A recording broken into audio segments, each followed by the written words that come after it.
Help me to reach 2,000 subscribers. When the notification popped up, it was 2:13 a.m.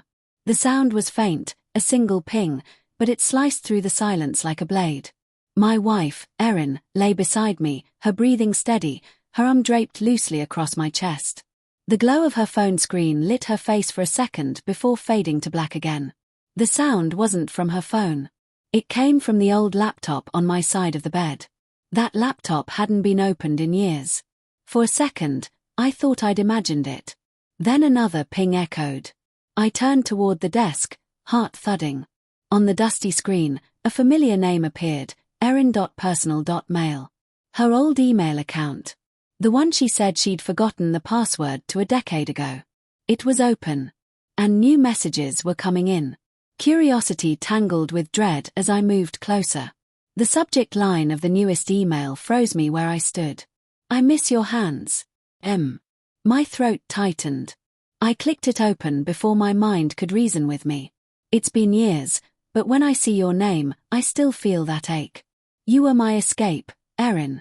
Are you still mine? The blood drained from my face.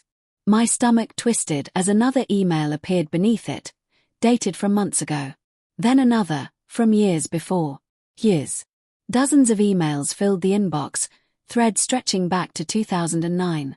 I scrolled and scrolled, the messages forming a private world I'd never known existed. Pet names. Memories. Plans. Apologies. And that name at the end of every message, Mark. Mark. I didn't know a Mark. I turned back to Erin. She was still asleep, the blanket pulled up around her shoulders, her face soft, unguarded. A faint smile lingered there, the kind she rarely wore anymore. My pulse roared in my ears. I scrolled to the top of the thread. The newest message was time-stamped just an hour ago. Can't stop thinking about you. Still remember that night by the lake. You said you'd never forget me. Did you? I shut the laptop, too fast. The sound made Erin stir. Everything okay? She mumbled, half asleep. Yeah, I said quickly. Just, couldn't sleep. She murmured something soft, turned, and went back to dreaming. But I stayed awake until dawn. The next morning, I tried to act normal. Tried to pour coffee, kiss her cheek, make jokes about the news like every other morning. But the smile didn't reach my eyes, and the way she looked at me, curious, slightly cautious, made me wonder if she could sense it. That night, when she showered, I reopened the laptop. I read everything. It started 16 years ago. A man she met through work, apparently before we even got married. The early emails were flirty but distant, then turned emotional. You make me feel seen, she wrote in one. Sometimes I forget who I am until you remind me. I scrolled further down. They met secretly. He was married too. She called him my escape. My escape. Those words replayed in my head like a cruel song. After that, I couldn't stop searching for him. There were no pictures, no social media matches that fit. But one email mentioned a hospital in Denver. He worked there. I looked up staff lists, hospital records, even alumni pages, until I found him. Dr. Mark Harris. He was older. Distinguished. Divorced now. I sat there, staring at his photo on the hospital's website. My wife had loved that man in a way she'd never loved me. I could see it between her sentences, the tenderness, the reckless vulnerability. She had risked everything for him once. But she stayed. She chose me. So why had the messages started again? The following week, Erin seemed lighter. She hummed while folding laundry, made dinner reservations for Friday night, even wore the blue dress I'd bought her years ago and never seen her touch. When she turned, smiling, I felt something hollow inside me crack open. Do I look okay? She asked, twirling slightly. You look perfect, I said. And I meant it. God help me, I meant it. But as she leaned in to kiss me, the scent of her perfume, a floral scent she hadn't worn in years, made my stomach turn. Because I'd read about it. In one of the old emails, she'd written, You said you love how this perfume stays on your hands. I wear it when I miss you. That night, I followed her. I told her I had late paperwork at the office, but I parked 2 blocks away from the restaurant.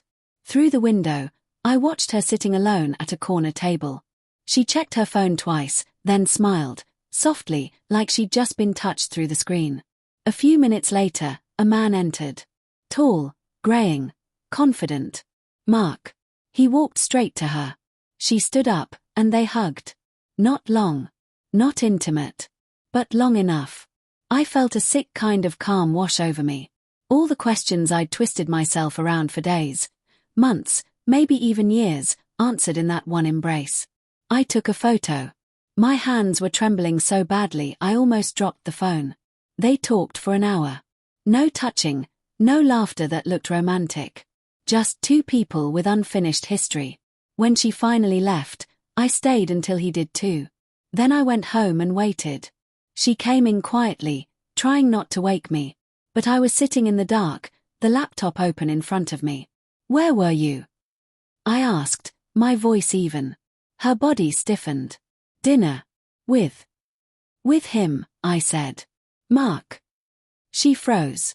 The silence that followed was the longest of my life. Then she whispered, "You read my emails." I had to. My voice cracked. "They came to my laptop, Erin. I saw everything."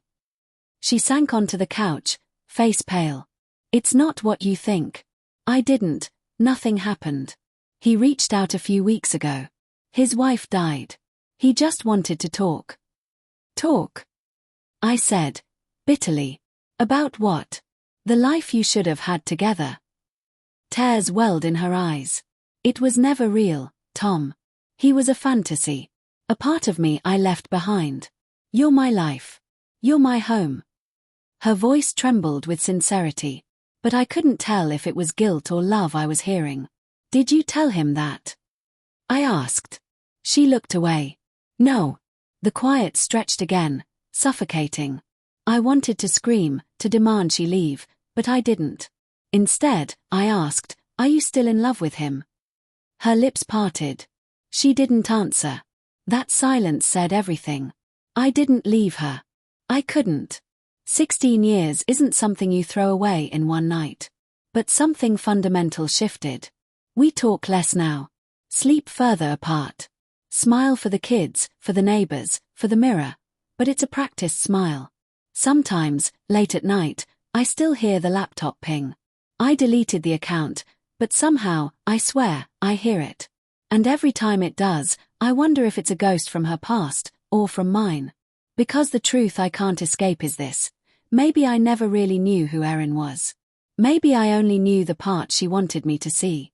And maybe, she wasn't the only one looking for an escape.